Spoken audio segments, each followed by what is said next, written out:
আসসালামু আলাইকুম। আজকে শুক্রবার, তাই ঘুম থেকে একটু দেরি করে উঠলাম। কিন্তু দেরি করে ওঠার মানে এই না যে আমাদের আজকে ডিউটি নেই। আমাদের আজকে হাফ টাইম ডিউটি, তাই একটু দেরি করে ঘুম থেকে উঠতেছিলাম।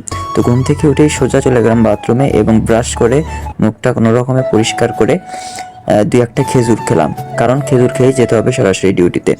তো খেজুর খাওয়া শেষে ভাবতেছিলাম যে বাসায় থাকলে হয়তো আরও অনেক কিছু মজা করে খাওয়া যেত, কিন্তু প্রবাস মানে এরকমটা না ভাই। প্রবাসে দায়িত্ব, কর্তব্য সব কিছু মিলে, সময় মতো হাজিরা, এই সব কিছু মিলেই প্রবাসে কাটাতে হয়।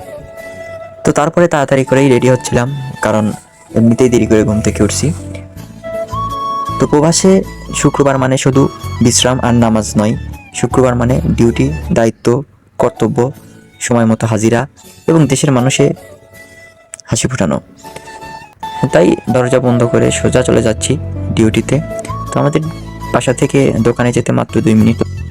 প্রতি শুক্রবার আসে আর মনে করিয়ে দেয় আমি কতটা একা। কারণ দেশে থাকলে হয়তো পরিবারের সাথে একসাথে নামাজ পড়া, একসাথে অনেক কিছু খাবার খাওয়া। তারপরেও আল্লাহর কাছে একটাই প্রার্থনা যে এই কষ্টের ফল যেন হাসি হয়। যে উদ্দেশ্যে আমরা প্রবাসের মাটিতে আসছি, সবাই যেন সফল হয়ে দেশে ফিরতে পারি।